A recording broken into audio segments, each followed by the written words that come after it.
Have you ever found yourself sitting in the bathroom?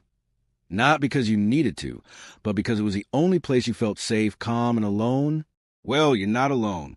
Across the globe, millions of Gen Z individuals are doing exactly the same. But the real question is, why are bathrooms becoming the new emotional safe zone for an entire generation? Ladies and gentlemen, today we are entering a conversation that may sound strange on the surface, but it's one of the most emotionally revealing behaviors emerging among Gen Z worldwide. In the age of overstimulation, constant pings from phones, overflowing schedules, endless social expectations, and overwhelming exposure to global crises, young minds are craving a space that offers nothing. No noise, no pressure, no performance. And strangely enough, the bathroom has become that sanctuary. Across countries and cultures, young people are turning toward restrooms not just as a functional space, but as a mental escape hatch.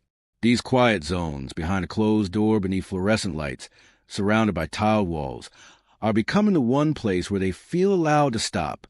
For a generation that's been raised in the age of hustle, productivity, and constant comparison, silence itself has become revolutionary. It may sound trivial at first glance, but what we're witnessing is a direct psychological response to sensory overload. Think about it. The average Gen Z teen or young adult wakes up to alerts on their phone, jumps straight into an algorithmic stream of images, trends, and opinions, and goes through the day without a single moment of uninterrupted stillness. Even breaks are often spent on TikTok or Instagram, meaning the brain never truly disengages. In this chaos, the bathroom, an overlooked, even mundane space, becomes a haven. It's one of the rare places where one isn't expected to be on. You're not being judged, graded, or followed. You're not expected to talk, perform, or smile. You're simply allowed to be. That freedom, in a world demanding constant engagement, is pure gold. Many describe this experience as resetting or recharging.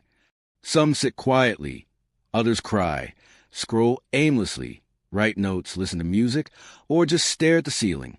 These aren't random habits. They're strategies for psychological survival. Neuroscience tells us that the human brain needs safe spaces to calm down its fight or flight system. When the mind is overwhelmed and can't escape the environment causing the stress, it finds a container, any container, where it can breathe. The bathroom, as it turns out, provides a perfect container. It is enclosed, often lockable, and socially respected as private. No one questions someone needing to use the restroom. And that gives Gen Z permission, not just physically, but emotionally, to step out of the storm for a moment. In homes, especially in multi-generational or crowded households, this matters even more. It's not just about escaping noise. Sometimes, it's about escaping expectations. Young people who struggle with emotional expression or have grown up around criticism, invalidation, or pressure often find that sitting on the closed lid of a toilet with a fan humming above is the first time all day they can exhale without fear. It's also important to recognize that for many, this ritual is unconscious. They may not even realize why they're drawn to the restroom. It simply feels safer. This is a deep insight into how the mind works under stress. We don't always choose with logic. We gravitate toward what our nervous system understands as safety. And while some may joke about it, bathroom campers, they're called, it reflects something profound about our environments. If the only place we can regulate our emotions is in the bathroom, perhaps our schools, workplaces, and even homes need to change the way they think about emotional space. This behavior isn't about rebellion or laziness. It's about boundaries. Gen Z isn't hiding in the bathroom because they're weak. They're retreating because it's the only space that honors silence in a loud world. They are, in many ways, more emotionally aware than previous generations, and are actively seeking regulation instead of breakdown. If anything, this trend is a quiet act of resistance, a generation saying, I need a break, even if they don't say it out loud. The bathroom becomes their pause button in a world that doesn't stop. So, the next time you hear someone laughing about this behavior or see a short video of someone retreating to the bathroom, don't dismiss it. Try to hear the whisper underneath, the call for calm, for quiet, for a moment of peace. Because in a culture that values nonstop productivity, taking 5 minutes to just breathe behind a bathroom door might be one of the most powerful psychological statements Gen Z is making. What appears on the surface as simply sitting in a bathroom for a few extra minutes is, in truth, far more than just a habit or a break. It's a psychological act, a deeply ingrained coping mechanism that quietly reveals the emotional needs of a generation. When someone chooses to isolate themselves in a bathroom stall, it isn't always about privacy in the literal sense. Often, it's the brain trying to create distance between itself and a perceived threat, even if that threat is emotional or sensory in nature. At its core, this behavior reflects a powerful yet silent form of emotional self-regulation. In psychology, coping mechanisms are the tools the mind unconsciously uses to survive stress, discomfort, or pain. They're not always logical or even healthy, but they serve a clear purpose: to help us feel safe. And for Gen Z, growing up in a world shaped by global instability, climate anxiety, hyper-connected social platforms, and relentless comparison, the need for such coping has become more urgent than ever. Imagine walking through your day, constantly bombarded by voices, digital and real, telling you who to be, what to look like, what you should have accomplished by now. Add to that the mental load of academic pressures, family expectations, work stress, and the unspoken pressure to perform emotionally for social approval. It's no surprise the mind seeks an emergency exit. The bathroom becomes that exit, not because it's glamorous, but because it's silent, controlled, and unmonitored. This is what psychologists refer to as a form of avoidant coping. It doesn't necessarily mean denial or running away from responsibilities. It's about buying time. It's the pause button our minds push when they're on the edge of emotional saturation.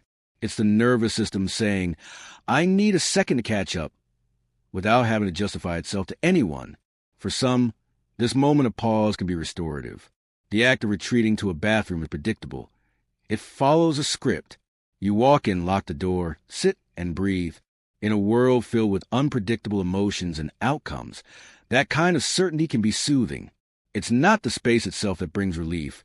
It's a removal from the external world, a break from expectations, decisions, eye contact, and performance. The brain, when overloaded, craves environments with minimal stimulus. Bathrooms, as odd as it sounds, offer that: a quiet hum of the fan, a closed door, a single light source, and the absence of social demand.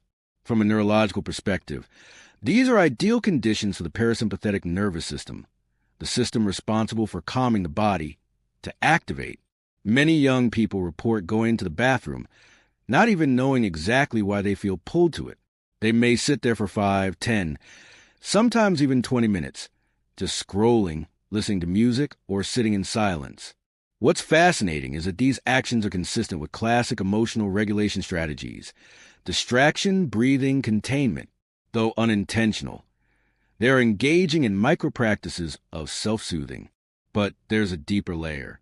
For individuals who've experienced environments where their emotional expressions weren't validated, whether through trauma, criticism, or simply lack of space to be vulnerable, the bathroom becomes symbolic.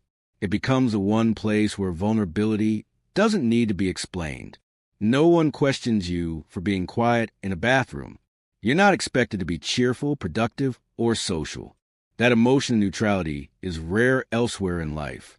Even the physical elements, the act of locking a door, controlling the lighting, choosing when to leave, contribute to the illusion of control.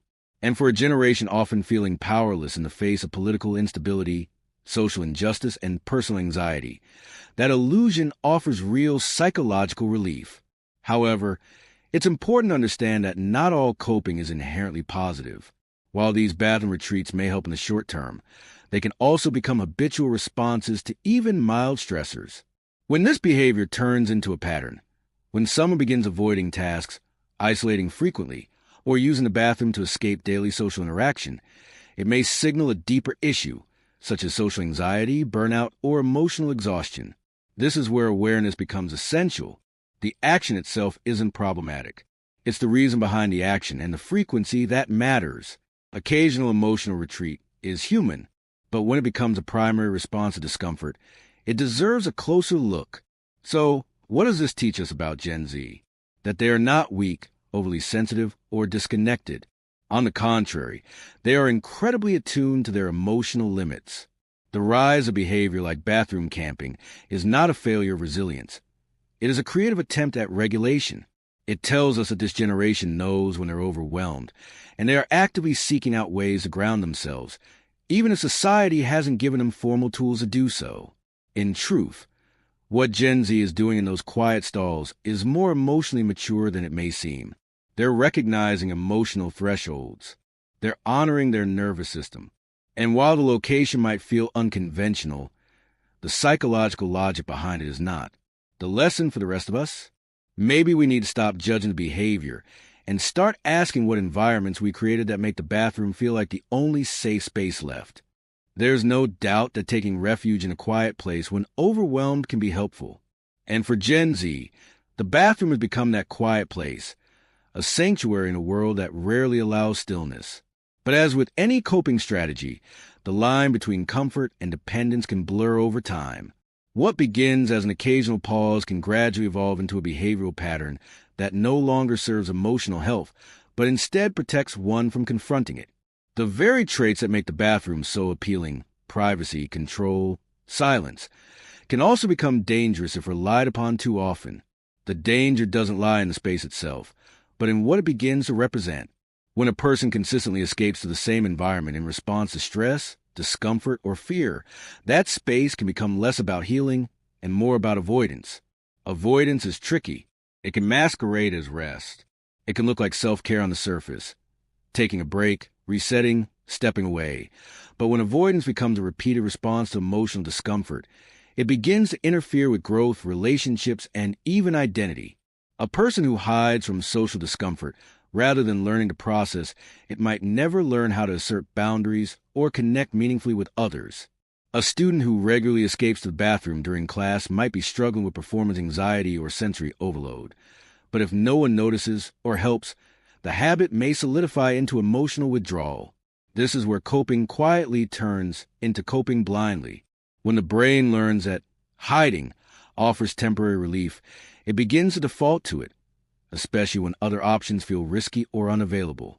Over time, the nervous system might even interpret social interaction, emotional vulnerability, or unpredictability as threats to be avoided. And that avoidance, while understandable, can cost us connection, confidence, and long-term resilience. The challenge is not to eliminate the behavior, but to examine its intention and impact. If retreating to a bathroom stall is one of several ways someone resets after a long day, there's little harm.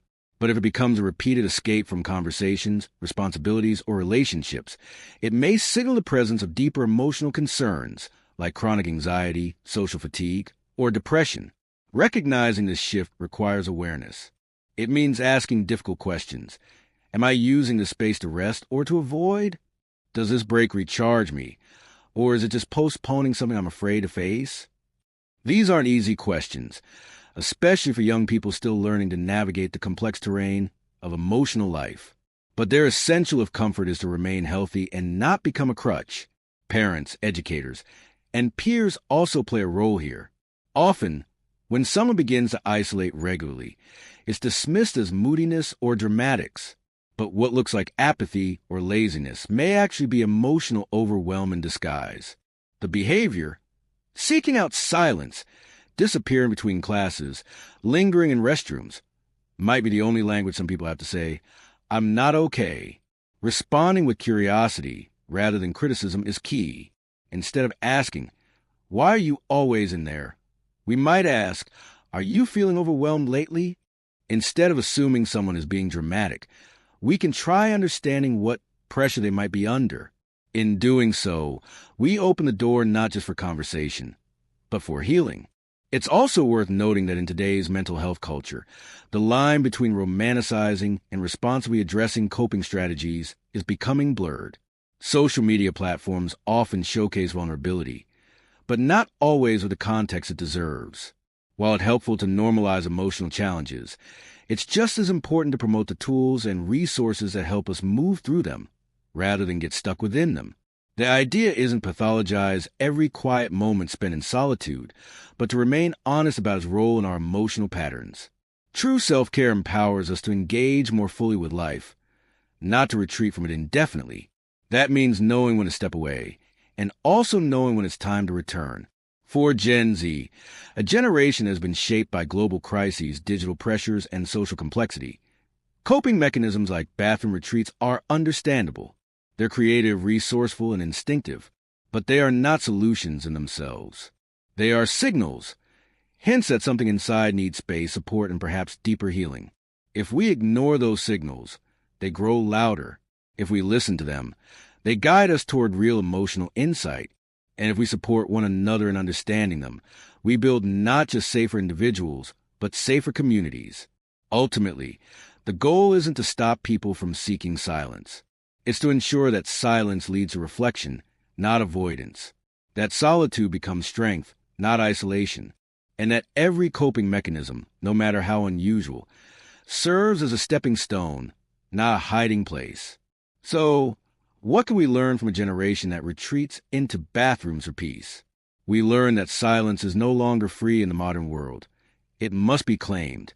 That a closed door and a quiet stall are not symbols of weakness, but reflections of how loud, demanding, and emotionally chaotic the outside world has become. Gen Z isn't broken for stepping away. They are deeply aware of their emotional thresholds, and they're asking for space in the only way they know how. What may look trivial from the outside is often an intentional act of survival on the inside. We must recognize that a generation shaped by constant digital presence, academic pressure, and global anxiety is not just coping. They're adapting. They're finding control in chaos, breath in overstimulation, and stillness in noise. The bathroom just happens to be the vessel. But we also have a responsibility, not just as individuals, but as society, to create more spaces where people can regulate, reflect, and reset without needing to hide. Because when the only place that feels emotionally safe is the bathroom, it's not the generation that needs fixing. It's the environment around them. Let's stop mocking the quiet moments and start understanding them. Let's stop labeling silence as avoidance and start seeing it as a signpost, a call for support, not isolation. And most of all, let's honor the emotional intelligence it takes to say, I need a moment, even if it's said silently behind a locked door. This isn't about bathrooms. It's about boundaries, about safety, about the universal human need to pause, and the courage it takes to listen when your mind tells you it's time. Because when we understand that even the smallest retreat can carry the weight of a cry for balance, we begin to build a world where no one has to hide just to feel whole.